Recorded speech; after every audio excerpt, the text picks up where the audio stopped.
Namaste, Namaskara, Vanakkam. This video is applicable only for those students who are appearing for CA Inter May 2025 examinations. See, generally, lot of students clear their individual paper, but they are not able to get aggregate. Aggregate 50% they are not able to get, and the main reason is what they don't aim for exemption in any of the papers. Always the student thinks about how to get 40, how to get 50, but they don't think beyond getting 50, like 60, 70, or 80 in any of the papers. That is the main reason, boss. Of course, what is the point in you clearing individual paper when you don't get aggregate? There is no point. Almost you have lost the game, no there. Yes, now in this video, I am going to give you a strategy how you can prioritize getting exemption. Now, see, generally papers like advanced accounts or audit or costing, you have only one subject. Means 100 marks only on one particular subject it is asked. But when it comes to paper like taxation, you have two categories in it again. One is income tax, the other is GST. So most of the students are confused. Sir, which topic I need to prioritize so that I can get exemption? Was first of all, in which paper you are comfortable. Find that. I'm sure you must be having comfort in one of these two topics, either GST or income tax. Find that and give more focus or more of your energy on your strength. It may be GST or income tax. And try to fetch highest marks out of that particular 50 marks. Say for example, income tax is your go-to subject where you think that you are having a very good command on the subject. Then prioritize or strategize in such a way that you can at least score 40 to 45 marks out of 50 marks of income tax itself. Then you need not bother much about GST. In GST, if you manage to get at least 20 marks, you're done, boss. Exemption you will get straight away. And I generally tell students, if you are appearing for both groups, at least target 4 exemptions. If you are appearing for one group, at least target 2 exemptions. So if you do not target exemptions, you will not be able to clear this examination, boss. Only exemption can help you get that aggregate. If you think that in every paper you will only aim for 50 marks, 45 marks, 55 marks, it will not happen. You are at a high risk. Trust me. So if you want to save your attempt, boss, you need to definitely target exemption in 4 papers if you are appearing for both groups. If you are appearing for only one group, then at least 2 papers you have to score exemption. Now in this video, I am going to discuss how you can target exemption in taxation paper. And that too, I'll discuss only on income tax. I do not deal in GST.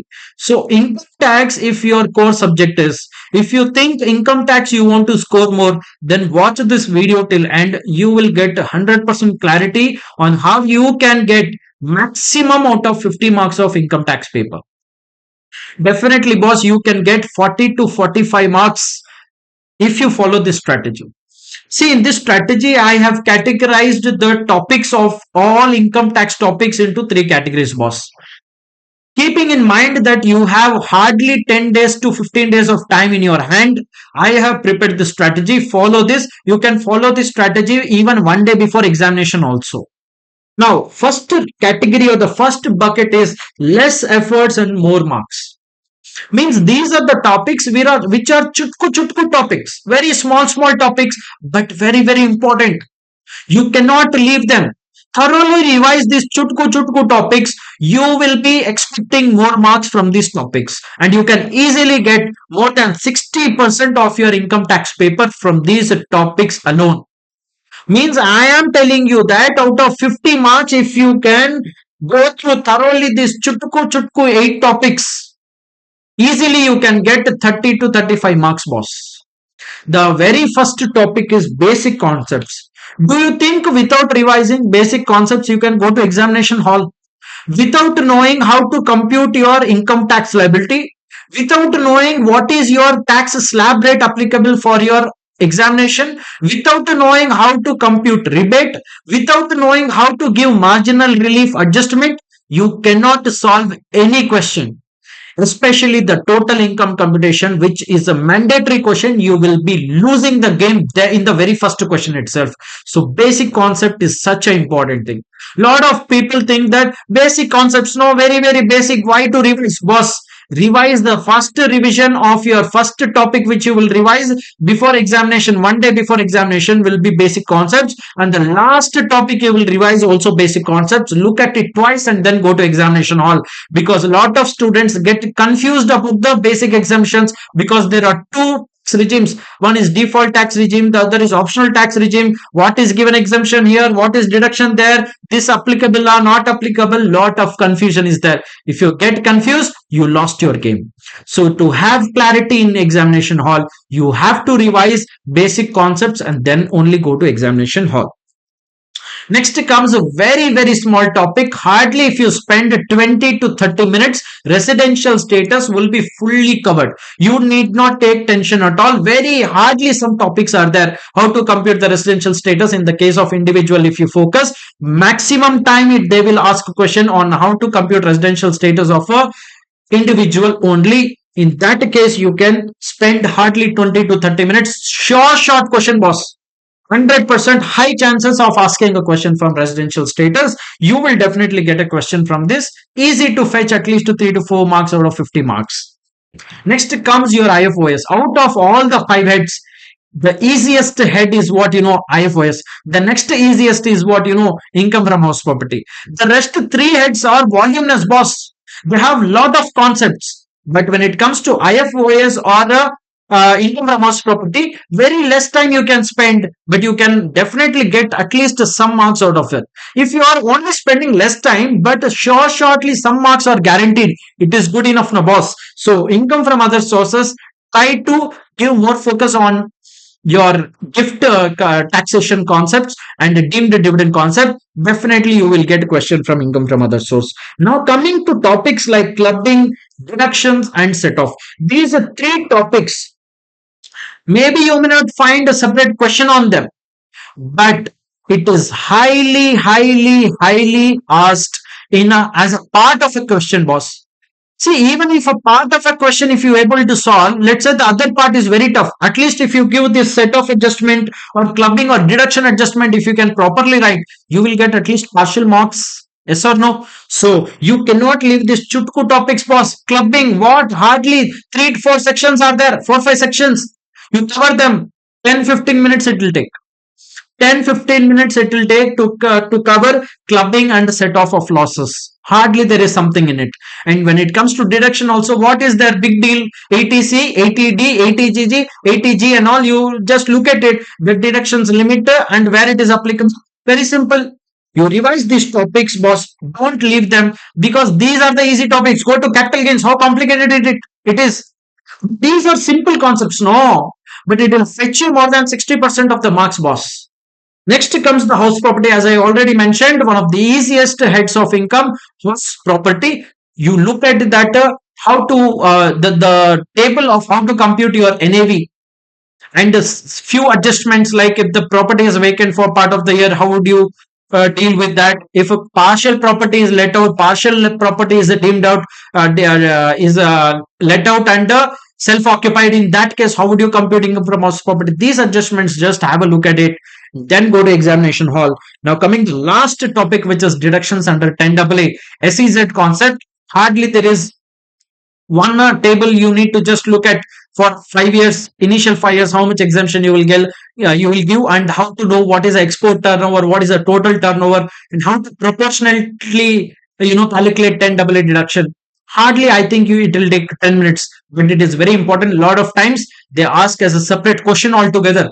5 marks, laddu, boss. You will get laddu 5 marks, maybe asked from SEZ topic. If you revise these topics, boss, 60% minimum you can get out of 50 marks.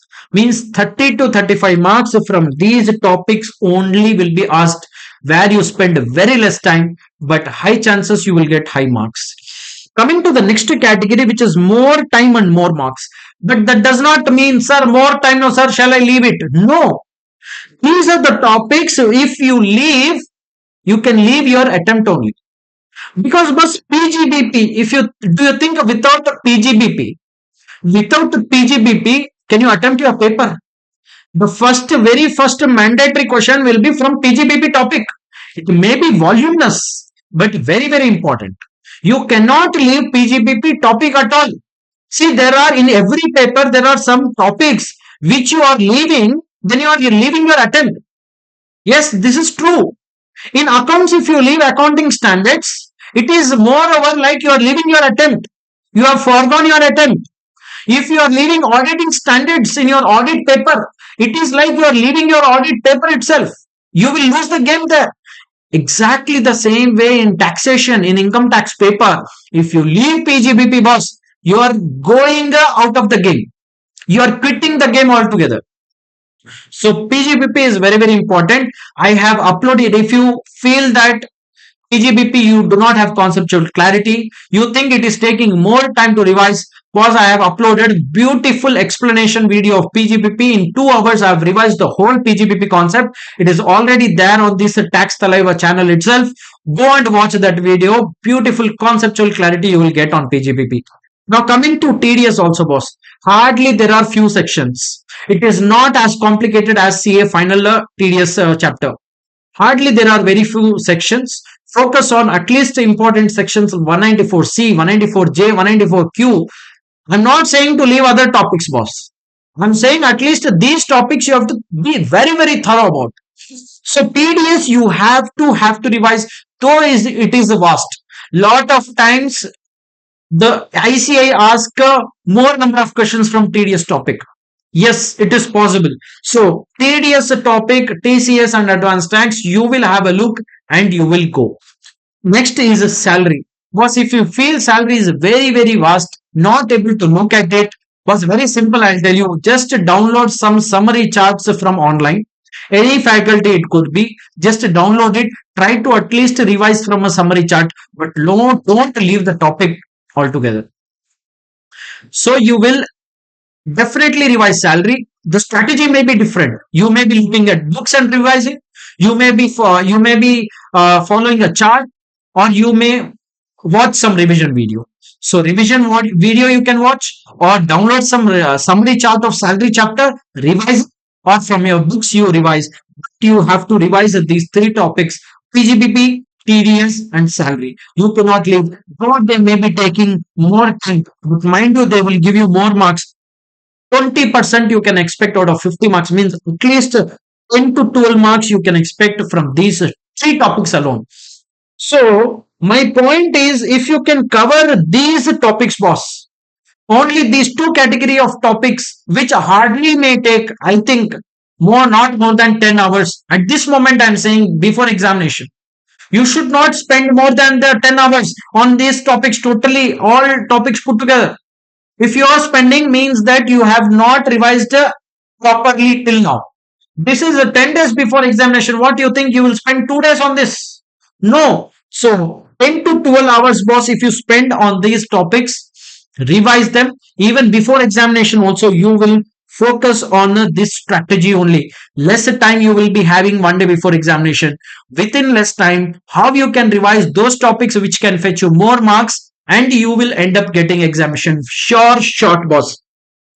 So more than 60% of your 50 marks will be from this category topics, and another 20% you can out of 50 marks you can score from these topics, means already 80% of 50%, means 40 marks already you can score by just revising these topics, boss. Hardly it will take some time, but 40 marks sure shot guaranteed. Now coming to, sir, my target is not 40. My target is 45. My target is totally 50 marks. Then, boss, you can also spend more time on capital gain under return of income chapter. Also, you can revise. For other people, I'm not saying that you need to leave these two topics. You have to revise. But there may be students who think that my only core area is income tax. Whatever I can get marks, only income tax can save me. That is my savior. GST, I don't know anything at all. Or there may be students who think that I want to score rank. I want to get a rank in my CA inter examination. In that case, my target is 80s, 90s. In that case, of course, you will have to revise the capital gain and return of income also. What my point is, I am not trying to say that leave capital gain or return of income. I'm saying all my intention is here which topics you will prioritize first when you are starting your revision, because you have very limited time. So within very short time, first you will revise such a concepts where you can get maximum marks. Then you have more time in your hand, you can go to these topics like capital gains and return of income. No time I will give a suggestion that boss you have to leave this topic. No, I never suggested that kind of things. Now coming to MCQs, lot of times students are confused which topics to be focused when they are revising for MCQs. So which topics they will get more MCQs from? At least which topic should I prepare, sir, that I can ensure that minimum MCQs I can crack? Was generally I would suggest go through all the concepts of all the chapters whenever you are revising these topics. Automatically you will get that command or hold on the concept and you will be peacefully able to crack the MCQ. But there may be few students who think that, sir, give us at least some topics, no, where we can at least think that, okay, if I have prepared these topics properly well, then we, on the MCQ side, we are safe. So them I suggest PGBP, deductions, basic concepts, house property and residential status. These topics you prepare, fair enough, boss. Your MCQs, at least 50 to 60% of the MCQs you will be able to crack. I hope this is clear. So this is all from my end. Boss, please do subscribe to this channel. The reason is, if you clear this CA inter examination, you would be preparing for interviews for your articleship purpose. I am going to upload a lot of content on interview preparation.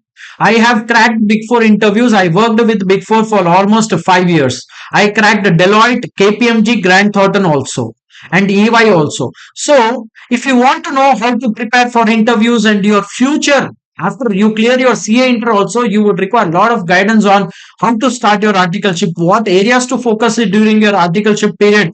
And even if you are a CA finalist, if you want to crack CA final, after CA final, your job interviews, this Tax Thalaiva channel is going to be very, very helpful for you. I'm soon going to come up with CA final direct tax content also. I'm going to launch my CA final direct tax paper product very, very soon. So do subscribe to this channel, like this video, and do comment if you have any kind of questions. I will try my best to answer your question. Take care and bye-bye.